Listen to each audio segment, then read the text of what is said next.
Hi friends, எல்லாருக்கும் வணக்கம். இன்றைக்கி ரொம்ப டேஸ்டியான ஒரு பிரியாணி தான் பார்க்க போகிறோம். இப்போ பார்த்திங்கனாக்கா குடும்பமே சேர்ந்து செஞ்ச பிரியாணி தான் இது. எல்லோரும் ஒவ்வொரு வேலை செஞ்சோம். என் பையன் கூட பார்த்திங்கனாக்கா அப்பாக்கிட்ட பீன்ஸ் எடுத்து கொடுத்துக்கிட்டு இருக்கான். பீன்ஸு பட்டாணி இதெல்லாம் கொடுத்துக்கிட்டு பண்ணிக்கிட்டு இருந்தான். பாப்பா புதினா இலையெல்லாம் எடுத்து வச்சிட்டு இருந்தா. ஸோ எல்லாருமே சேர்ந்து செஞ்சோம். ஸோ இந்த பிரியாணி அவ்வளோ சூப்பராக வந்தது காரணம் எல்லாருமே சேர்ந்து செஞ்சதுனால தான். டேஸ்ட் பார்த்திங்கனாக்கா அப்படி ஒரு டேஸ்ட்டாக இருந்தது. நான் என்ன பண்ணுறேன்னு மட்டும் நினைக்காதீங்க. நான் தம்பிக்கு ஊட்டிக்கிட்டு இருந்தேன். ஸோ அவனுக்கு ஊட்ட வச்சுட்டு இவங்களாம் இதை பண்ணிக்கிட்டே இருந்தாங்க.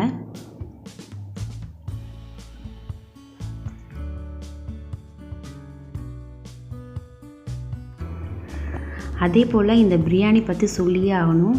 இது ஜாஃபர் பாய் அண்ணா சொல்லி கொடுத்த பிரியாணி தான். என்னோடய ஹஸ்பண்ட் அவங்களோட சப்ஸ்கிரைபர்.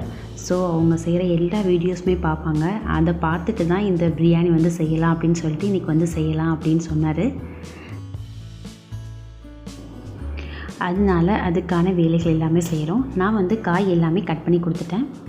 அவங்க ஸ்டவ்வில் செய்கிற வேலையெல்லாம் செஞ்சாங்க. அதே போல் காயெலாம் இந்த மாதிரி நறுக்கணும் அப்படி இப்படின்னு எல்லாமே கரெக்டாக இன்ஸ்ட்ரக்ஷன் சொல்லிக்கிட்டே இருந்தார். அதே போல் மெஷர்மெண்ட் பார்த்திங்கனாக்கா அவங்க எப்படிலாம் சொல்லியிருப்பாங்களோ அதுக்கு ஏற்றாப்புல பண்ணார். நாங்கள் இன்றைக்கி அவங்க 1 கிலோக்கு சொல்லியிருப்பாங்க. நாங்கள் அதை அப்படியே 1/2 கிலோக்கு செஞ்சோம். இதே பார்த்திங்கன்னா சிக்கன் பிரியாணி செஞ்சுருந்தாக்கா வேறு லெவலில் இருந்திருக்கும். ஸோ எந்த ஒரு ஸ்பைசஸுமே சேர்க்காமல் இவ்வளோ டேஸ்ட்டாக ஒரு பிரியாணி வருமானு எனக்கே ஆச்சரியமாக இருந்தது. பிரியாணி மசாலாவே இல்லாமல் ஒரு பிரியாணி பாருங்களேன், எவ்வளோ சூப்பர்னு. இப்போ குக்கர் வச்சுட்டு ஃபஸ்ட்டு நறுக்கி வச்சு வெங்காயம் சேர்த்துக்கிட்டாங்க. அதே போல் வெங்காயம் பார்த்திங்கனாக்கா ரொம்ப பொடியெல்லாம் இருக்கக்கூடாது, நல்லா கொஞ்சம் தடிமனாகவே இருக்கட்டும் அப்படின்னாரு. அதுக்கப்புறமா தான் எண்ணெய் விட்டுருக்காங்க.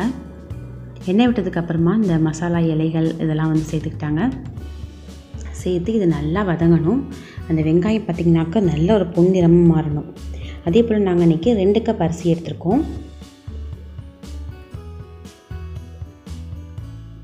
இப்போ நான் கழுவிட்டு வந்துட்டேன். ஸ்டவ் ஆன் பண்ணும்போது தான் தண்ணி வச்சு ஊற வைக்கணும் அப்படின்னு சொல்லியிருப்பாங்க. அதே போல் செஞ்சோம். இப்போ நல்லா வெங்காயம் வதங்கிக்கிட்டே இருக்குது. என் கணவருக்கு பார்த்திங்கனாக்கா ரொம்ப சந்தோஷம் இதை செய்யும்போது. அவருக்கு சமையல் செய்யும்போது பார்த்திங்கனாக்கா யூனிக்காக செய்வார். செய்யும்போது சூப்பராக ஃபுல் ஈடுபாடும் அதில் இருக்கும். அது நல்லா சூப்பராக இருக்கும் சாப்பாடும் பார்த்திங்கனாக்கா. இப்போ அடுத்து கேரட், பீன்ஸ், அப்புறம் பட்டாணி இது எல்லாத்தையும் சேர்த்தாச்சு. இது கொஞ்சம் டிஃப்ரெண்ட்டான ஒரு மெத்தடாக தான் இருந்தது, ஆனால் சூப்பராக வந்தது. அடுத்து கொஞ்சமாக புதினா, அதாவது 1 கை அளவு சேர்த்தா போதும். புதினா, கொத்தமல்லி எல்லாமே சேர்த்துக்கிட்டாங்க. சேர்த்து நல்லா வதக்கணும். அதுக்கப்புறமா 1/4 கப் அளவுக்கு இஞ்சி பூண்டு பேஸ்ட் சேர்த்துக்கிட்டோம்.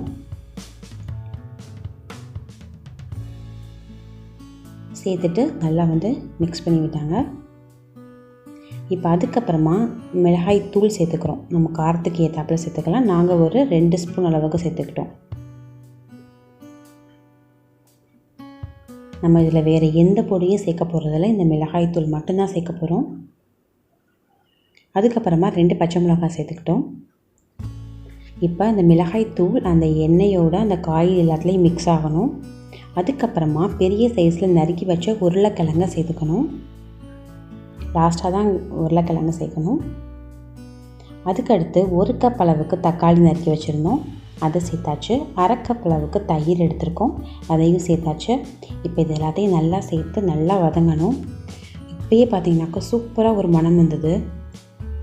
இந்த சைடு அந்த சாதம் வேகிறதுக்காக தண்ணி கொதிக்க வச்சுருக்கோம். இப்போ இதுக்கு தேவையான உப்பு சேர்த்துக்கணும். இந்த பிரியாணி பேர் நான் சொல்லவே மறந்துட்டேன். இதோட பேர் பார்த்திங்கனாக்கா வெஜிடபிள் வடி பிரியாணி.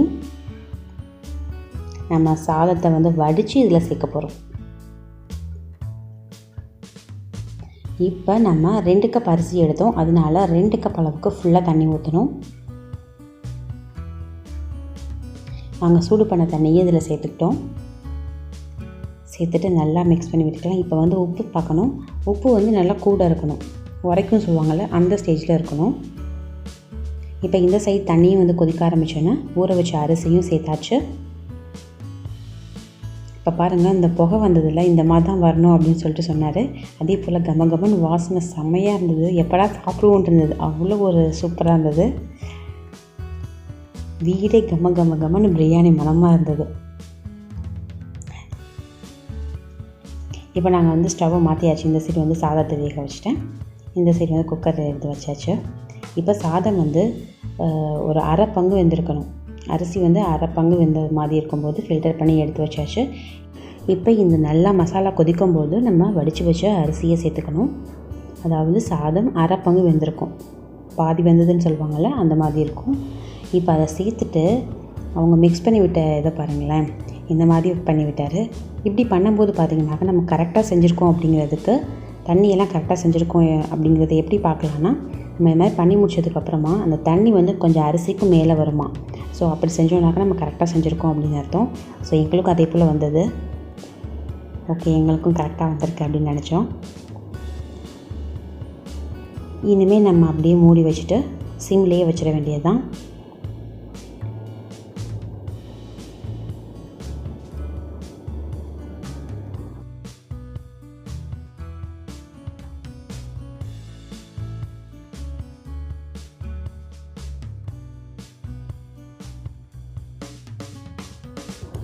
இப்போ மூடி வச்சதுக்கப்புறம் ஒரு 10 நிமிஷம் கழித்து எடுத்து பார்த்தோம்.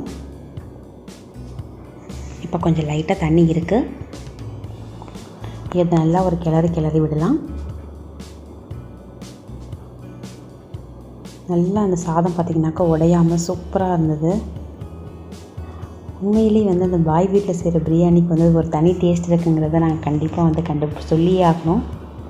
அவ்வளோ டேஸ்ட்டாக இருந்தது. கண்டிப்பாக சொன்னீங்க, எல்லாம் ட்ரை பண்ணி பாருங்கள், செம்ம டேஸ்ட்டாக இருக்கும். என்னோடய கணவரோட முகத்தில் பார்த்திங்கனாக்கா அது சூப்பராக வந்தோன்னா அவருக்கு சந்தோஷத்துக்கு அளவே இல்லை. அவ்வளோ ஹாப்பியாக இருந்தார்.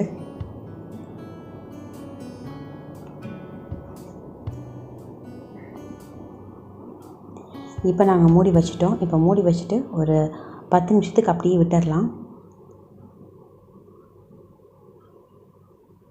அவ்வளோதான், ஸ்டவ் ஆஃப் பண்ண வேண்டியது தான். பாருங்கள், சூப்பராக ரெடி ஆகிருக்கு.